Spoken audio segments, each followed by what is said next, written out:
With the Canon EOS R being very limiting on the video side, these are all my video settings that I've been using on the Canon EOS R for this past year to get the absolute maximum out of this camera. Okay, so the first thing I do is when I actually go over to the video settings, I always go on manual exposure all the time. You can go on aperture priority or shutter priority or anything like that, or auto, but if you want the best video settings possible, you're going to want to shoot in manual exposure, because that way you can change all of your different settings from your f-stop, your shutter speed and your ISO.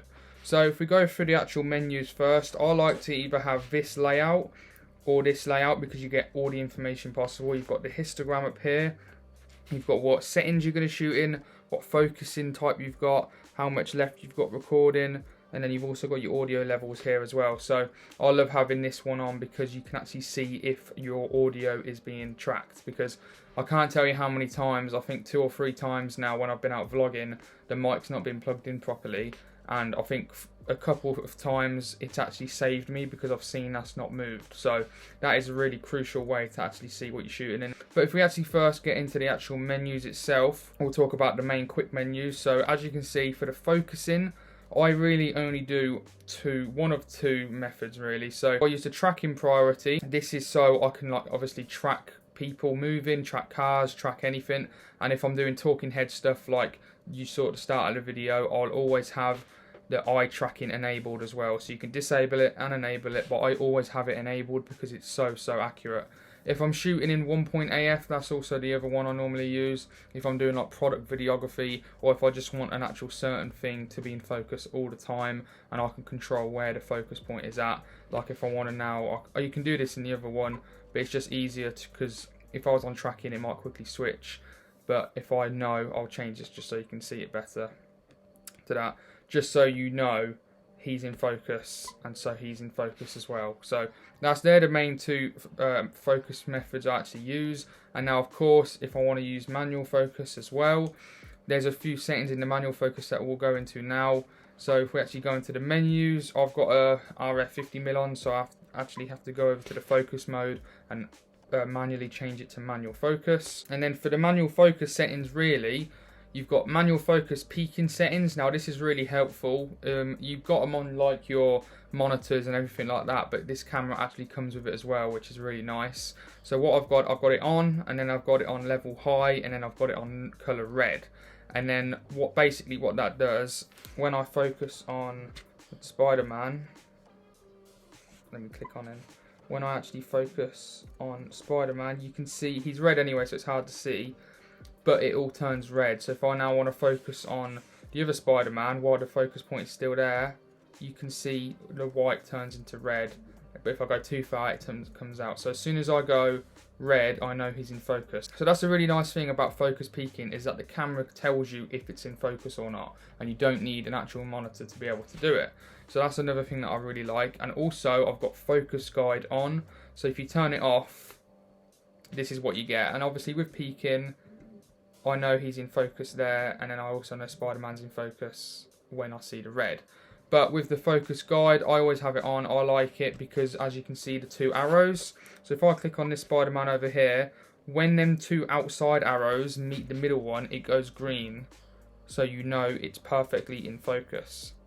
There you go. So I now know he's perfectly in focus. I've got that focus guide on as well when it goes green, and I've also got focus peaking on as well to tell me that it's in focus. So I've got 2 settings there that helps me know what's in focus when I'm using manual focus. And then if we actually continue, I'll go back into autofocus now as well, just so we can continue with this. So if we actually go down to the next setting, this is my actual settings I use for the Canon EOS R. Now as you know, if you don't know, when you shoot in 4K, so at the minute I'm in full HD 23.98 frames per second in all information. You can either shoot that in all eye, or you can shoot full HD in 23.98 frames per second in IPB, which is basically just more of a compressed version of all eye. You're going to get way more detail and the picture's going to look a little bit better with all eye. That's why I always use it. However, the file sizes are a little bit more, but I can deal with that rather than IPB. It's completely up to you which one you choose really, but I do prefer all eye. And then the two settings I really use are full HD at 23.98, but I mainly use full HD 29.97, so 30 frames per second all eye. I do switch it up between 24 and 30 frames per second really. it's all personal preference. Both of them look really good as well, so it doesn't really matter what ones you actually use. And then of course full HD at 60 frames per second, all information as well. They're the main ones I use. I don't touch the 4K at all, because as you can see, if I'm on full HD here, look at Spider-Man there, and then if I actually change, as soon as I change it to 4K, it's got a crazy crop. I think it's like a 1.7 times crop, or basically a 1.8 times crop. So it's basically unusable for me. I just don't bother using it. Obviously you can use it, but I mean, at the end of the day, I just don't think it's that worth it to actually use 4K because of this crop. Then we'll actually go on to the next section, which is the audio level recording. I have this at manual, and I've actually lowered it down to there. So I don't have it on the middle, I have it down to there because I don't want audio clipping or anything like that. But a lot of the time, if I'm out, I use some lav mics, which I plug into here, and this is really good to actually sort out and actually monitor the actual recording level. But for a video like this, or a lot of my YouTube videos, I use an external Rode NT USB anyway, which plugs into my laptop over here. So this doesn't really matter to me really, unless I'm getting a backup audio. But if I am out doing a job or shoot for anyone, I would, like if I'm using a lav mic, I will put it on manual and I'll just lower it a bit, just so I avoid clipping, because you can always turn up the volume in post. And then the same for the volume, I'll just leave it at the top, because the speaker on this is really, really low. But if you do plug in a headphone jack, obviously you can just change that to what you like. This camera don't have image stabilization, but it does do like a digital image stabilization. It does come with a tiny little crop, as you can see there, and then enhanced is an even bigger crop. So I just stay away from them, to be fair, and I either use a gimbal or use an image stabilized lens and just use a cage and just try and get as smooth handheld shots as possible. For white balance, I tend to just normally keep it in auto white balance, because a lot of the time the actual lighting is changing and I don't really want to be focusing on the white balance as well as all these other settings to try and get the perfect exposure. So I will leave it in auto a lot of the time. I don't really use any of these really. Sometimes if I'm in like daylight, I might use daylight, but that's very rare.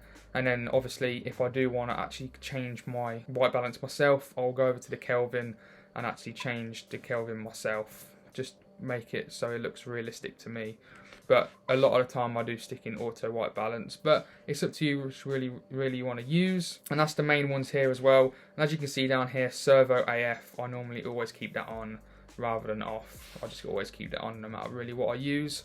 So if we're actually deep into the menu settings as well, obviously we've gone over the eye detection. Like I said, the movie servo, I enable that all the time. And then focus mode, obviously I only change it in the menus if I've got a lens like the 50mm RF, because they don't have a dedicated manual and focus switch on the actual lens. So if we go over to the next one, if we go over to here on this first section, this is where you set your movie recording. You can do true 24p as well, but I never really use it. I just use 23.98.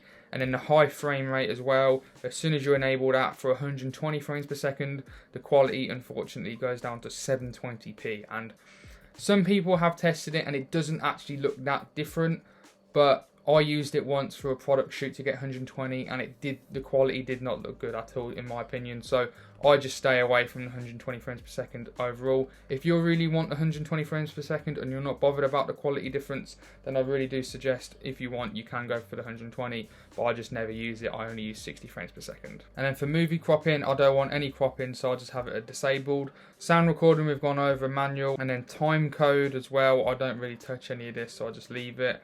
And then the movie we've talked about, I just leave that as what it is. Remote control I have disabled because I don't use one. ISO, metering, any of this I just leave. And then we talked about white balance. And then we go over to, I don't use a picture style because I always shoot in Canon log, and I really do think it's really important to shoot in log if you want the best picture possible, because Canon log really helps with exposing the image. You don't really get as much like blown out highlights or crushed shadows when you shoot in log, because it really helps with the dynamic range. And the Canon log on this camera is really nice, so I really do suggest you shoot in log. If you have an external recorder like a Ninja Atomos, then I suggest you click on 10-bit, but you can't shoot in 10-bit internally on this camera. You can only shoot 8-bit internally. But if you do have an external recorder, I do suggest you shoot in 10-bit, because mix that with Canon log, getting that nice dynamic range so you don't have any blown out highlights and crushed shadows. You're going to get some really nice like freedom when you do color grade in post, because 10-bit just allows you to play around with the colors so much better and so much easier than 8-bit. But obviously I have on 8-bit because I don't have an external recorder. And then view assist I have on because basically on the back of the actual LCD, as you can see, I'll show you, it just basically puts a LUT on. Now if I turn it to off, when you come back, it shows the log format. Now it depends what you actually prefer, but I have it on because I just like to see what the image might potentially be looking like when I do color grade it. So I just have it on just so I can see the normal natural colours. And I think that's the end of the actual settings I use that are actually the most important ones for myself to get the most out of this camera. So I hope this video actually did help you out, and I actually hope that you actually find your best settings for this camera so you can get the best image possible. So thank you very much for watching. If you did enjoy, why not hit that like button and subscribe to see more videos like this in the future. And I guess I'll see you guys on the next video. See you later.